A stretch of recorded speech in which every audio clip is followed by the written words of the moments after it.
ॿोॾि जे करे असांजा माण्हू बेघर थिया आहिनि ऐं सिस्टम जी ख़राबी जे करे सिहत सां लाॻापियल केतिरनि ई मर्ज़नि जो ख़दशो आहे।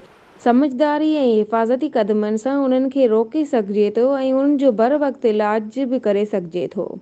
अचो त हिन वीडियो में असां डायरिया, कालरा, मुदे जो बुखार यानी टाइफाइड ऐं हेपेटाइटिस जे बारे में ॻाल्हायूं। इन्हनि जायुनि खे जिते साफ़ पाणी ऐं सफ़ाई जो मुनासिब इंतज़ाम न हुजे उते डायरिया, कालरा, पेट में इन्फेक्शन पैदा करण वारा जरासीम फैलिजी सघनि था, जीअं टाइफाइड, हेपेटाइटिस ऐं ॿिया वायरस ऐं बैक्टीरिया।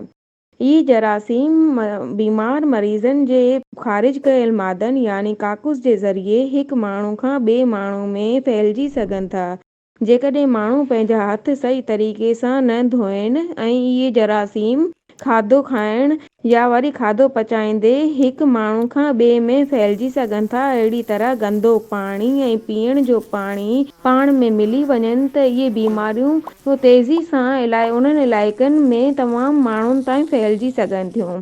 हेठियुनि नुक़्तनि ते अमल करे असां उन्हनि बीमारियुनि खां बचाव करे सघूं था ऐं उन्हनि इन्फेक्शन जे फैलजण खे बि रोके सघूं था। नंबर पहिरीं, खाधे खां पहिरीं ऐं खाधे खां पोइ खाधे या खाधे वारे थांव खे हथ लॻाइण खां पहिरीं हमेशह पंहिंजे हथनि खे साफ़ पाणी ऐं साबुण सां धोइण घुरिजनि। साबुण ऐं पाणी जे इस्तेमाल सां उन्हनि जरासीम खां बची सघिजे थो ऐं उन्हनि माण्हुनि जे लाइ तमामु ज़रूरी आहे जेको खाधो पचाइनि था या वरी विकिरो करनि था।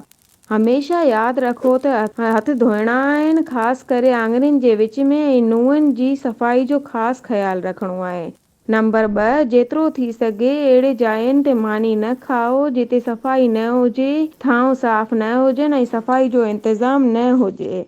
नंबर 3, साफ़ पाणी पीओ। अगरि पीअण जो पाणी साफ़ नथो मिले त तव्हांखे उन्हनि जरासीम खे ख़तमु करण लाइ पाणी खे उॿारणु घुरिजे। सभ खां पहिरीं पाणी खे हिकु सन्हे कपिड़े मां छाणणु घुरिजे ऐं पोइ पाणी खे ओसि ताईं गरम कयो जेसि ताईं उन में नंढा नंढा फुकणा ज़ाहिर थियनि। उन खां पोइ बि पाणी खे 1 खां 2 मिंट ताईं बड़कण ॾियो ऐं उन खां पोइ उहो पाणी थधो थियण ॾियो त इहो पाणी हाणे पीअण जे लाइ तयारु आहे ऐं साफ़ आहे।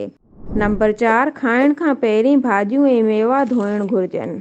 नंबर 5, गोश्त खे पचाइण खां पहिरीं धोइणु खपे ऐं गोश्त साफ़ करण खां पोइ पंहिंजे हथनि खे साफ़ पाणी ऐं साबुण सां धोइण घुरिजनि। खाधो पचाइण सां इहे जरासीम गोश्त में मरी वञनि था।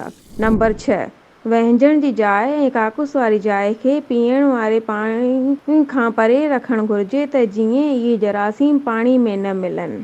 नंबर 7, जेकॾहिं को माण्हू डायरिया या उल्टी जे पेट जे सूर में मुब्तला थिए त उन ॻाल्हि जो ख़ासि ख़्यालु रखो त उन में पाणी जी कमी न थिए। उन्हनि मरीज़नि खे हिकदमि खंडु ऐं लूण वारो पाणी या निमकोल जो पाणी शुरू करणु घुरिजे। ॿारनि जे लाइ उन ॻाल्हि जो ख़्यालु करणु घुरिजे छो त ॿारनि में अगरि पाणी जी घटिताई थी वई त उन्हनि जी ज़िंदगी खे ख़तरो आहे। उन लाइ वेझे कंहिं डॉक्टर सां हिकदमि राब्ते में रहणु घुरिजे छो त ॿारनि खे एंटीबायोटिक ड्रिप ऐं ॿी कंहिं ज़रूरी टेस्ट जी ज़रूरत बि पइजी सघे थी। उन्हनि जी ज़िंदगी बचाइण जे लाइ हिकदमि इलाज तमामु ज़रूरी आहे। मरीज़नि खे ऐं उन जे घर वारनि खे हथ धोइण घुरिजनि त जीअं इहा बीमारी ॿिए कंहिं में न फैलिजी सघे। इन्हनि सभिनी ॻाल्हियुनि ते अमल करे असां पंहिंजे पाण ऐं ॿियनि खे बि बीमारियुनि खां बचाव करे सघूं था। इन वीडियो खे ॿियनि ताईं बि शेयर ज़रूरु कंदा।